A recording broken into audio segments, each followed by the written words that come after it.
ಎಲ್ರಿಗೂ ನಮಸ್ಕಾರ. ಮತ್ತೊಮ್ಮೆ AS ವ್ಲಾಗ್ಸ್ ಚಾನಲ್ಗೆ ಸುಸ್ವಾಗತ. ಇವತ್ತು ಮತ್ತೊಂದು ಫುಡ್ ವ್ಲಾಗ್ ಜೊತೆ ಬರ್ತಾಯಿದ್ದೀನಿ. ಏನು ಮಾಡ್ತಾಯಿದ್ದೀನಾ, ಸೋಯಾ ಚಾಪ್ಸ್ ಫ್ರೈ, ತವಾ ಫ್ರೈ.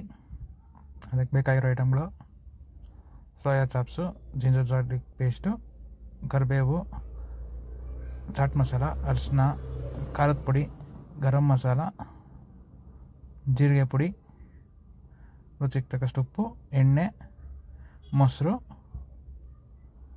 ಇವಾಗ ಬನ್ನಿ ಹೇಗೆ ಮಾಡೋದು ಅಂತ ಹೇಳ್ಕೊಡ್ತೀನಿ. ಮೊದಲು ಸೋಯಾ ಚಾಪ್ಸ್ನ ಒಂದು ಪ್ಯಾನಲ್ಲಿ ಫ್ರೈ ಮಾಡ್ಕೊಳ್ಳಿ. ಇವಾಗ ಇದು ಫ್ರೈ ಆಗಿದೆ. ಫ್ರೈ ಅಂದರೆ ಬೇಯಿಸ್ಕೊಳ್ಳಿ. ಆಮೇಲೆ ಇದನ್ನು ರೌಂಡಾಗಿ ಕಟ್ ಮಾಡ್ಕೊಳ್ಳಿ.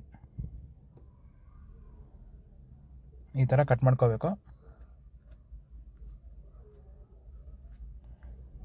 ಈಗ ಮಸಾಲೆ ಅಂದರೆ ಅದಕ್ಕೆ ಮಿಕ್ಸ್ ಏನು ಮಾಡಬೇಕು ಅದು ಹೇಳ್ಕೊಡ್ತೀನಿ ಬನ್ನಿ. ಮೊಸರು, ಆಮೇಲೆ ನಾವು ತೊಗೊಂಡಿರೋ ಎಲ್ಲ ಮಸಾಲ ಪೌಡ್ರು,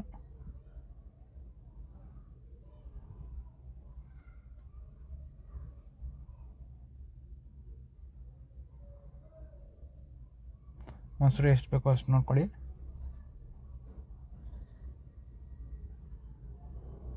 ಈಗ ಜಿಂಜರ್ ಗಾರ್ಲಿಕ್ ಪೇಸ್ಟು,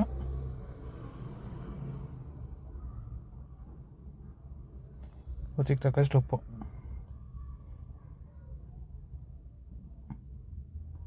ಇದನ್ನು ಚೆನ್ನಾಗಿ ಮಿಕ್ಸ್ ಮಾಡ್ಕೋಬೇಕು. ಒಂಚೂರು ಎಣ್ಣೆ ಹಾಕ್ಕೊಳ್ಳಿ.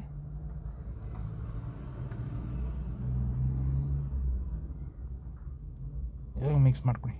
ಮಿಕ್ಸ್ ಆಗಿದೆ. ಈಗ ಕಟ್ ಮಾಡ್ಕೊಂಡಿರೋ ಸೋಯಾ ಚಾಪ್ಸ್ಗೆ ರೆಡಿ ಮಾಡ್ಕೊಂಡಿರೋ ಮಸಾಲೆ ಹಾಕ್ಕೊಡಿ. ಇದೆಲ್ಲ ಚೆನ್ನಾಗಿ ಮಿಕ್ಸ್ ಮಾಡಿಬಿಟ್ಟು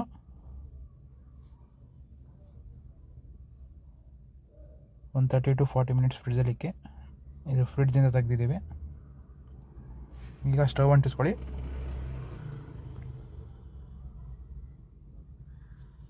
ಅದರ ಮೇಲೆ ತವಾ ಅಥವಾ ಬಾಂಡಿ ಯಾವುದಾನ ತೊಗೊಳ್ಳಿ.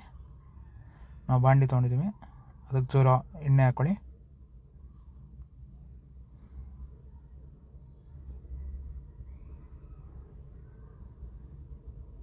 ಎಣ್ಣೆ ಸ್ವಲ್ಪ ಕಾದ್ಮೇಲೆ ಸೋಯಾ ಚಾಪ್ಸ್ನ ಆ ಎಣ್ಣೆಯಲ್ಲಿ ಫ್ರೈ ಮಾಡ್ಕೊಳ್ಳಿ. ಡೀಪ್ ಫ್ರೈ ಏನು ಬೇಡ, ತವಾ ಫ್ರೈ ಥರ ಮಾಡ್ಕೊಳ್ಳಿ.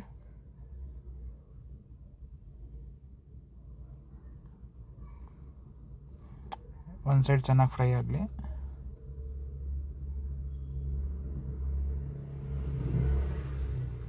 ಇನ್ನೊಂದು ಸೈಡ್ ಹಂಗೆ ತಿರುವಾಕೊಳ್ಳಿ ಅದನ್ನು.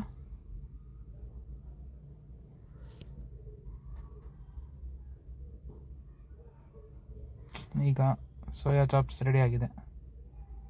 ಮಾಡ್ಕೊಳ್ಳಿ, ತಿನ್ಕೊಳ್ಳಿ, ಹೇಗಿದೆ ಅಂತ ಕಮೆಂಟ್ ಮಾಡಿ. ಇದೇ ಥರ ಸಪೋರ್ಟ್ ಮಾಡ್ತಾಯಿರಿ. ಮತ್ತೊಂದು ಫುಡ್ ವ್ಲಾಗ್ ಅಥವಾ ಟ್ರಾವೆಲ್ ವ್ಲಾಗ್ ಜೊತೆ ಬರ್ತೀನಿ. Thank you.